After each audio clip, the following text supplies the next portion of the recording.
क्या हुआ अंशिका, तुम्हारी तबीयत कुछ ठीक नहीं लग रही।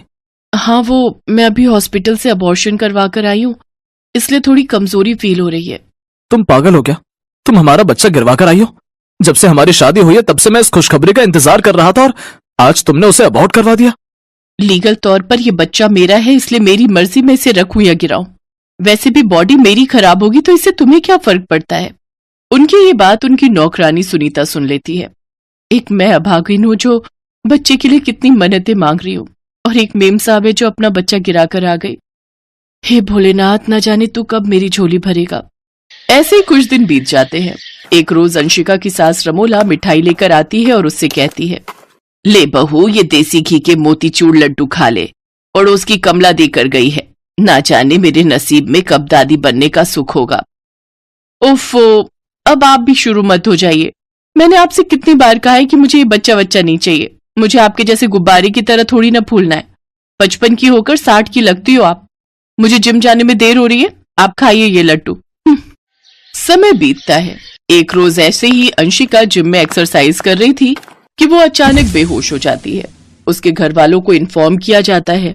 वो उसे अस्पताल लेकर चले जाते हैं, जहां डॉक्टर उनसे कहता है, मुबारक हो, आपकी वाइफ मां बनने वाली है। नहीं, मुझे ये बच्चा नहीं चाहिए, मुझे आज ही अबॉर्शन करवाना है।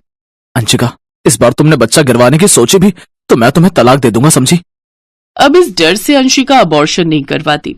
उधर भोलेनाथ की कृपा से सुनीता की गोद भी भर जाती है और वो भी गर्भवती हो जाती है। अब जहां गर्भावस्था की हालत में भी सुनीता सारा दिन काम करती, तो वहीं अंशिका बिस्तर पर पड़े पड़े आराम करती रहती। एक दिन उसकी सास उससे कहती है, अंशिका बहू, तुम सारा दिन बिस्तर पर पड़ी रहती हो, ऐसे में ज्यादा आराम करना भी ठीक नहीं, कम से कम थोड़ा टहल ही लिया करो। प्रेग्नेंट मैं हूं माँ जी, तो आप मुझे ये सब ज्ञान मत दीजिए और अब जाइए यहाँ से।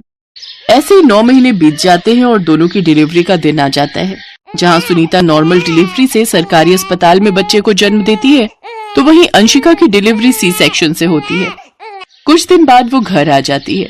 एक रोज, अरे मेरा बच्चा क्यों इतना रो रहा है, आजा मैं तुझे दूध पिलाऊं। सुनीता, मुन्ने को दूध पिला पिलाकर तुम कितना कमजोर हो गई हो। मैं मुन्ना के लिए बाहर का दूध ले आता हूँ। नहीं नहीं, माँ की रहते हुए वो बाहर का दूध क्यों पिएगा, और वैसे भी माँ का दूध बच्चे के लिए बहुत लाभकारी होता है। उधर दूसरी तरफ अंशिका का बेटा रो रहा होता है, लेकिन फिर भी वो उसे दूध नहीं पिलाती। क्या मुसीबत है, तब से ढोल की तरफ बजे ही जा रहा है, बजे ही जा रहा है। इसकी आवाज सुन सुनकर तो मेरा सिर दर्द हो गया। चुप हो जा, अब और कितना रोएगा। अंशिका, उसे भूख लगी है, उसे दूध पिलाने के बजाय उसे डांट रही हो। तुम्हारी वजह से मेरा फिगर खराब हो गया और तुम चाहते हो इसे दूध पिलाकर मैं अपना बचा कुचा फिगर भी खराब कर लूं। तुम ही संभालो इसे। कुछ दिन बाद सुनीता काम पर वापस लौट आती है। सुनीता उनके घर का सारा काम अपने बच्चे को पीठ पर बांध कर ही करती, फिर थकी हारी घर आकर खाना बनाती। उसके बाद अपने बच्चे की मालिश करने बैठ जाती। तो वहीं अंशिका तो बस जिम और अपनी फिटनेस पर ही ध्यान देती और बच्चे की मालिश नहीं कर पाती, जिस कारण दिन पर दिन उसके मुन्ने का विकास ठीक से नहीं हो पाता, जिस वजह से निशांत उसे लेकर डॉक्टर के पास जाता है। देखिए, बच्चे की मालिश बहुत जरूरी है, अगर इसकी मालिश नहीं हुई तो हो सकता है कि अपाहिज हो जाए। ये सुनते ही निशांत घबरा जाता है। शाम को जब मुन्ना रो रहा होता है तो अंशिका जिम से आती है और चिल्लाते हुए कहती है, ओफो, इस बच्चे ने तो मेरा दिमाग खराब कर दिया है, जब देखो चिल्लाता रहता है। काश कि तू गूंगा पैदा होता, कभी कभी तो मेरा मन करता है कि तेरा गला ही दबा दूं। ये सुनकर निशांत उसे जोर से थप्पड़ मार देता है और उससे कहता है, अरे कैसी माँ है तू माँ नहीं डायन है। कोई भला अपने बच्चे के लिए ऐसा कह सकता है? आज तेरे कारण मेरा बच्चा अपाहिज होने वाला है। अपने पति की बात सुनकर अंशिका को अपनी गलती का एहसास होता है और वो निशांत से माफी मांगती है। मुझे माफ कर दो निशांत, मुझसे गलती हो गई, मैं अपने ही बच्चे के अपाहिज होने का कारण बनने वाली हूँ। मेम साहब, अभी भी देर नहीं हुई है, बच्चे को अपना दूध पिलाकर और उसकी मालिश करके आप उसे ठीक कर सकती हैं, और इसमें मैं आपकी मदद करूंगी। उस दिन के बाद से अंशिका अपने बच्चे का पूरी तरह ध्यान रखती है और उसे समय समय पर अपना दूध पिलाती है, साथ ही सुनीता की मदद से उसकी मालिश भी करती है। कुछ ही दिनों में उसका बच्चा भी पूरी तरह से ठीक हो जाता है। अब अंशिका के अंदर भी ममता जाग जाती है और वो अपने बच्चे को बहुत प्यार करती है।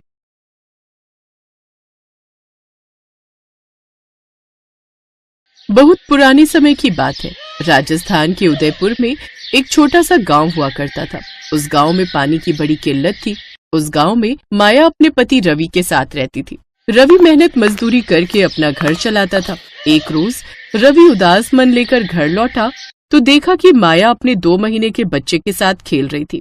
अरे आ गए आप? हाँ माया, आ गया हूँ। अले मेला बच्चा मम्मा के साथ खेल रहा है। रवि ने माया की गोद से बच्चे को उठा लिया और उसके साथ खेलने लगा। लेकिन माया को समझ आ गया था कि रवि का मन कुछ उदास है। क्या हुआ रवि, आपका चेहरा क्यों उतरा हुआ है? माया, हम गरीबों की जिंदगी में साल में सिर्फ 1 या 2 बार ही खुशियां आती हैं। बाकी पूरी जिंदगी तो हम लोग दुखी ही रहते हैं। अरे ऐसा क्यों बोलते हैं आप? हर किसी का समय हमेशा एक जैसा नहीं रहता। माया, जहाँ मैं काम करता था वो काम भी बंद हो गया। अब फिर से काम ढूंढना पड़ेगा। मैंने सोचा था जब तक मेरा बच्चा थोड़ा बड़ा होगा फिर मैं उसे अच्छे स्कूल में पढ़ाऊंगा लिखाऊंगा और उसे बड़ा आदमी बनाऊंगा। आप अभी से इतना परेशान मत होइए। अभी हमारा बच्चा बहुत छोटा है, तब तक कुछ न कुछ जरूर हो जाएगा। तभी दरवाजे पर किसी ने दस्तक दी। अरे शालिनी, तू अचानक? आओ आओ, अंदर आओ। विनोद जी, आप भी अंदर आइए, शर्मा क्यों रहे? अरे मैं क्यों शर्माऊंगा साली साहिबा। माया की बहन शालिनी और उसका पति विनोद घर के अंदर आ गए। वो लोग रवि से बातचीत करने लगे। तब तक माया सबके लिए चाय नाश्ता बना कर ले आई। शालिनी का पति अमीर था, वो माया और रवि की तरह गरीब नहीं थे। माया, मैं तेरे बच्चे के लिए ढेर सारे कपड़े, चॉकलेट्स और बहुत सारे गिफ्ट लेकर आई हूँ।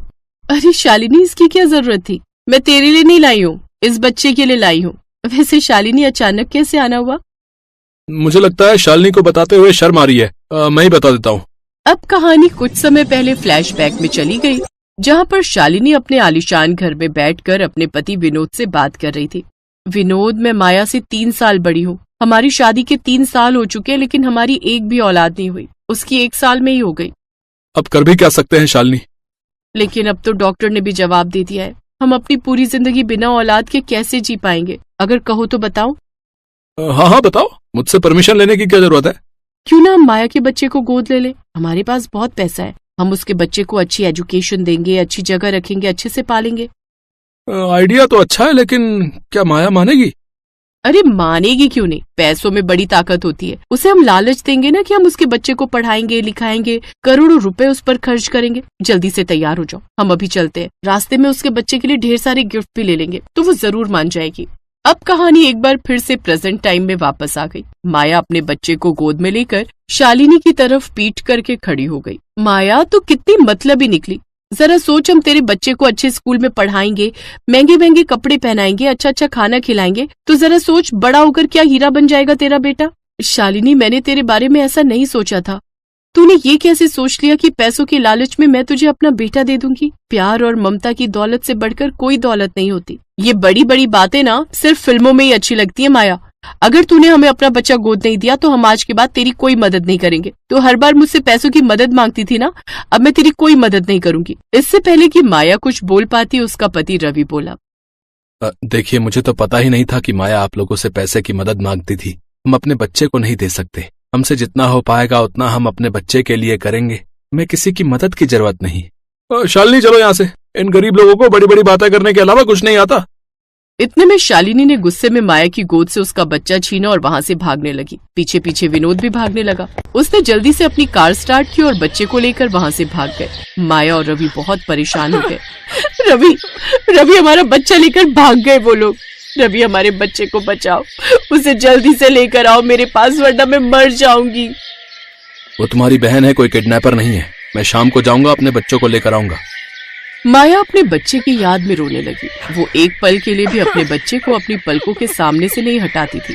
खैर, शाम को रवि विनोद के घर के बाहर पहुंचा। उसका घर बहुत आलीशान था। बाहर सिक्योरिटी गार्ड लगे हुए थे। जैसे ही रवि घर के अंदर जाने लगा, सिक्योरिटी गार्ड ने उसे रोक लिया। ओए भिखारी, कहाँ घुसा जा रहा है? अरे ये आप कैसी बातें कर रहे हैं? ये मेरे बहनोई का घर है, मुझे जाने दीजिए। हाँ हाँ पता है, उन दोनों ने ही मना किया था कि तुम्हें अंदर न आने दें। उन्होंने ये भी कहा था कि अगर जिद करे तो उसकी टांगे तोड़ देना। रवि की आवाज सुनकर उसका बच्चा घर के अंदर जोर जोर से रोने लगा। वो शायद अपने पिता की आवाज पहचान गया था।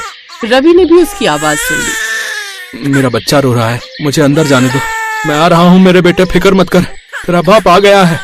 जब रवि ज्यादा जिद करने लगा तब सिक्योरिटी गार्ड वालों ने उसे बहुत मारा। रवि को बहुत चोट आ गई और वो घर लौट आया। माया उसे देखकर गुस्से से लाल हो गई। ऐसी बहन होने से तो अच्छा 1 करोड़ दुश्मन पाल लो। देखो क्या हालत कर दी आपकी उन लोगों ने। कोई बहन ऐसा करती है क्या? आप यहीं आराम करो, मैं अभी जाती हूँ, अपने बच्चे को लेकर आती हूँ, देखती हूँ मुझे कौन हाथ लगाता है। माया पैदल ही दौड़ते दौड़ते शालिनी के बंगले के बाहर पहुंच गई। गार्ड उसे पहचान गया।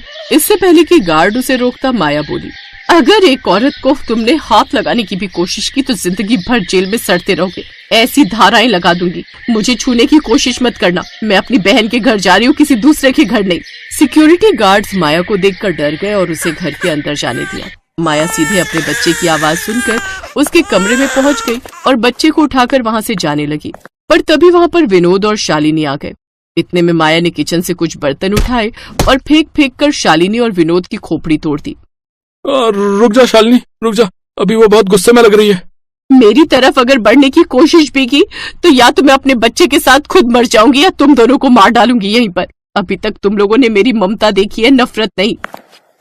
माया अपने बच्चे को लेकर अपनी झोपड़ी में वापस आ गई। मैंने कभी सपने में भी नहीं सोचा था कि मेरी बहन ऐसा कर सकती है। अमीर परिवार में शादी क्या हो गई, पता नहीं अपने आप को क्या समझने लगी। ऐसे ही दिन बीतते गए। 3 साल रवि ने खूब मेहनत की। उसने अपने बच्चे का दाखिला एक सरकारी स्कूल में करवा दिया। रवि, हमारा बेटा स्कूल चला जाता है, मैं घर में अकेली रह जाती हूँ। मैं घर के बाहर चाय और पकौड़ी बनाकर बेचती हूँ, जिससे कमाई भी हो जाएगी और मेरा टाइम पास भी हो जाएगा। वैसे तुम्हारा आइडिया तो बहुत अच्छा है। अगर तुम्हारा काम चल गया तो मैं भी यही काम करने लगूंगा और हम दोनों मिलकर अपने बिजनेस को आगे बढ़ाएंगे। लेकिन इसके साथ एक काम और करेंगे। हमारे राजस्थान में लोगों को पानी की बड़ी समस्या है। जो लोग बाहर से घूमने आते हैं उन्हें भी यहाँ रेगिस्तान में पानी की समस्या होती है। तो हम लोग मुफ्त में उन लोगों को पानी पिलाएंगे। पानी पीने के बहाने वो लोग कुछ न कुछ तो खाएंगे ही। बिल्कुल सही कहा आपने। अगले दिन से माया ने घर के बाहर चाय पकौड़ी बेचना शुरू कर दिया और मुसाफिरों को मुफ्त में पानी पिलाना भी शुरू कर दिया। इस वजह से लोग अब उसकी दुकान पर खूब आने लगे और सुबह से लेकर शाम तक उसकी दुकान पर भीड़ ही लगी रहती थी। माया के हाथों से बने पकौड़े खाकर लोगों का मन तृप्त हो जाता था। जब उसकी दुकान खूब चलने लगी तो रवि ने भी दूसरे की नौकरी करना छोड़ खुद ही घर के बाहर एक छोटा सा ढाबा खोल लिया, जिसमें वो लोगों को 50 रुपए में भरपेट खाना खिलाने लगा। ऐसे करते करते 12 साल बीत गए और उनका बेटा नीरज अब बड़ा हो गया। एक दिन वो बहुत खुशी खुशी अपने घर लौटा। माँ, पापा, मैंने इंटर के एग्जाम में टॉप किया है। मुझे बहुत बड़े कॉलेज की तरफ से एक बहुत बड़ा ऑफर मिला है। मैं उस कॉलेज से कोई भी डिग्री मुफ्त में कर सकता हूँ। देखा माया, मैंने कहा था ना कि हमारा बेटा एक दिन हमारा नाम जरूर रोशन करेगा। पापा, मैं MBA करूंगा और आपके बिजनेस को बहुत बड़ा बनाऊंगा। नीरज ने MBA करने के बाद अपने माँ बाप का बिजनेस बढ़ाया और सिर्फ 5 साल के अंदर वो बहुत बड़े होटल का मालिक बन गया। माया की बहन उसके पास आई और दोनों ने माया और उसके पति से माफी मांग ली। अब सब लोग खुशी खुशी रहने लगे। Best buddies. Hello friends, thanks for watching this video. अगर आपको ये वीडियो पसंद आया है तो प्लीज लाइक, सब्सक्राइब, कमेंट्स करें इस वीडियो पर और हाँ, शेयर करना भी ना भूलें। और भी मजेदार वीडियो देखने के लिए नीचे दिए गए बेल आइकॉन को दबाएं। देखते रहिए बेस्ट बडीज।